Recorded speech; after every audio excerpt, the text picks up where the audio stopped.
Brought to you by KR Mangalam University.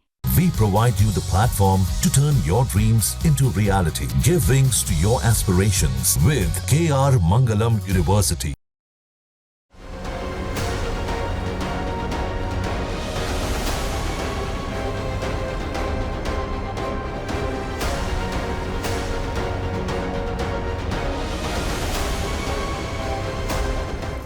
रूसी राष्ट्रपति Vladimir Putin इन दिनों लगातार यूक्रेन के हमले का सामना कर रहे हैं। पहले तो यूक्रेन ने रूस के एयरबेस को निशाना बनाया और उसके 40 बॉम्बर विमानों को उड़ा डाला। यूक्रेन के इस तबाही के बाद यूक्रेन यहीं नहीं रुकता है। उसके बाद उसने कई ब्रिज और रेलवे ट्रैक्स को उड़ाने का भी काम किया। इन बॉम्बर्स को उड़ाने के बाद यूक्रेन ने कई रूसी ब्रिज भी उड़ाए। क्रीमिया का वो ब्रिज भी शामिल है जिसे पुतिन का ड्रीम प्रोजेक्ट बताते हैं। इस ब्रिज को भी यूक्रेन ने उड़ाया और लगातार यूक्रेन का राजनीतिक नेतृत्व इसकी जिम्मेदारी भी ले रहा है। अब जब पुतिन सामने आए हैं तो वो इसे आतंकवादी हमला करार दे रहे हैं। यूक्रेन के राजनीतिक नेतृत्व पर उसे आतंकवाद को बढ़ावा देने का आरोप लगा रहे हैं। रूसी राष्ट्रपति व्लादिमीर पुतिन के बयान को सुने तो ऐसा लगता है कि रूस वाकई में कुछ बड़ी तैयारी में है और जिस तरह से वो बार बार यूक्रेन के इन हमलों को आतंकवादी कृत्य से जोड़ रहे हैं, ऐसे में रूस किसी निर्णायक कदम की तरफ बढ़ रहा है, ये सबसे बड़ा सवाल है। तो सबसे पहले आपको सुनवाते हैं रूसी राष्ट्रपति व्लादिमीर पुतिन के बयान को। Недавний подрыв железнодорожных путей в Брянской и Курской областях – это, безусловно, террористический акт.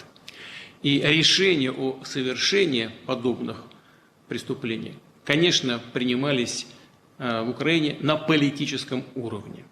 Удар наносился по гражданскому населению намеренно.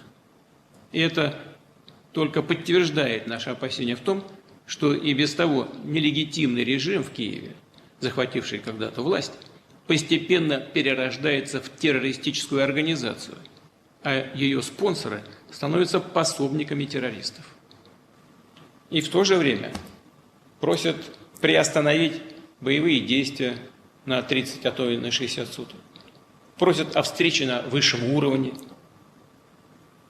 Но как же проводить в этих условиях подобные встречи? О чем говорить? Кто вообще ведет переговоры с теми, кто делает ставку на террор, с террористами? И за что их поощрять, предоставляя передышку в боевых действиях, которая будет использована для накачки режима западным оружием? रूसी राष्ट्रपति व्लादिमीर पुतिन का ये बयान बताता है कि यूक्रेन के साथ बातचीत का कोई फायदा नहीं है।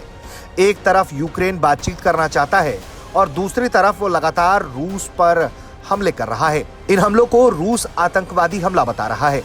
अब ऐसे में जिस तरह से पुतिन ने कहा है कि इनके साथ सीज फायर करने से क्या फायदा होगा, ये उस सीज फायर का इस्तेमाल पश्चिम देशों से हथियार लाने में करेंगे।